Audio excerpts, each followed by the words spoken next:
Hello everyone, how are you today? In this video we will refresh some key aspects about reporting verbs and also reporting dialogues. To begin with, remember that specific reporting verbs clearly reflect the intention of the speaker. In addition to this, the verb after it must respect the pattern the reporting verb belongs to. For instance, there are 4 reporting verb patterns. Number 1, reporting verb plus the to infinitive. Number 2, reporting verb plus the gerund. Number 3, reporting verb plus object plus the to infinitive. And number 4, reporting verb plus a that clause. You can find these patterns and the reporting verbs that follow them in the PDF file uploaded last class. For example, suppose that your task is to paraphrase the following sentence using a specific reporting verb. Shall we go to the new restaurant? He said. The process you should follow is the following. Number 1, ask yourself the question, what is the intention of the speaker?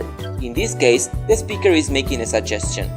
It is important that you answer this question because it will allow you to obtain the reporting verb to be used. Number 2, what is the pattern for the reporting verb? In this case, suggest is followed by the ing form.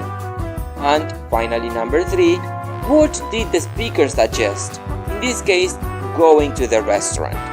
Having said this, your reported sentence should look like this. He suggested going to the new restaurant.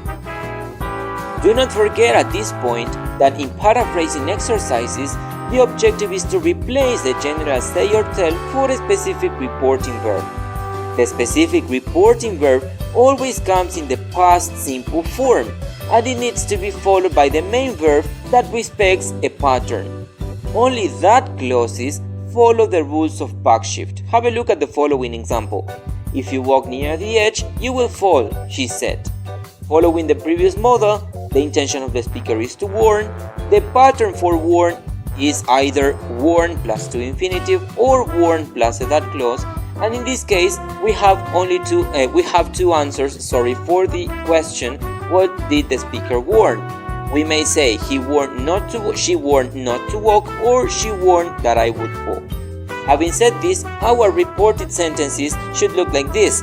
She warned me not to walk near the edge, or respecting the rules of backshift, she warned that I would fall if I walked near the edge. Finally, we also dealt with the correct way to report dialogues. It may be somehow difficult to report dialogues as there is no say and tell to guide you, but it is important that you pay attention to the intention of the speakers. For instance, the main steps to be followed when reporting a dialogue are these. Number 1, with instructions to determine the number of sentences you have to write. Number 2, identify the information that has to be reported. Some of the information may not be important. Number 3, choose the reporting verbs and check their patterns to respect them.